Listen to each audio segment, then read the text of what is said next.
And with one of our operatic heroes literally up a tree, we come back down to our first hearing heroes for their guesses as to who might have written our opera. What are your ideas, George Jellinek? Well, I have some guesses. I'm sure Marty has some guesses of his own. I've never heard this before.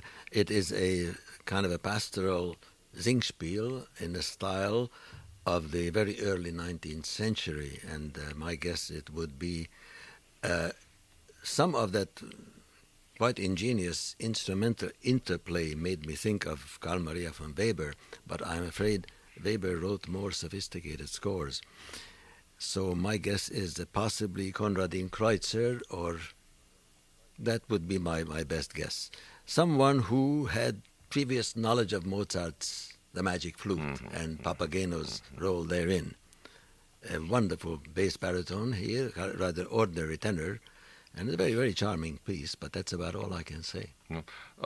For our listeners, and for me as well, the difference between Singspiel and opera. Yeah. Well, Singspiel has spoken dialogue, spoken passages to connect, so to speak, the orchestral. Rather than recitative, is that?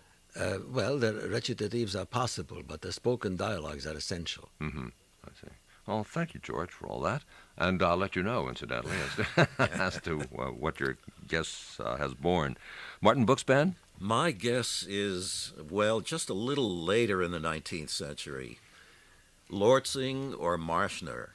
And in the last scene, when the tenor said, "Zu Hilfe, zu Hilfe," I half expected the next words to be, "Sonst bin ich verloren," the opening of Mozart's Magic Flute. A charming trifle, I would describe the piece as being.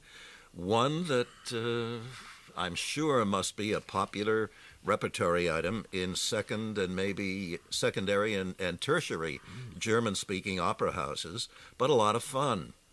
You say one of the characters is named Cripps? Yeah. I wonder if the late Joseph Cripps ever conducted this piece. That's an interesting concept, isn't it? I liked the recorded sound, particularly of the orchestra, which delineated very clearly every conceivable musical line that was going on.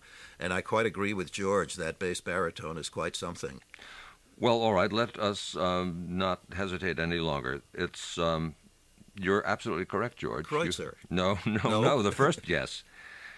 Carl Maria von Weber. Really? Yeah. Silvana is the name of the opera. Weber's dates, incidentally, being 1786 to 1826. A libretto by Franz Karl Hiemer. Apparently, Weber's first operatic attempt was Waldmädchen, a story about a mute woodland girl, and that story has been lost. And then in 1810, Weber refashioned that story into the form in which we've been listening to it. Cripps, performed by Andreas Haller. The name meaning anything to you? You're nodding, Martin. I've come across him. I can't remember in what context, but very good. And Count Rudolph, performed by Alexander Spemann, the tenor, with a Hagen Philharmonic Orchestra under Gerhard Markson. The cast on this Marco Polo 2 CD set also includes Stefan Adam, Volker Thies, and in the speaking role of Silvana, Katja Isken. And with that, it's time for us to say farewell. I'm going to be very sorry to end this particular session with my dear old friends and colleagues. Let me thank you both, George Jellinek and Martin Bookspan, for being here. And let's do it again very soon, shall we? Meanwhile, this is Lloyd Moss for First Hearing.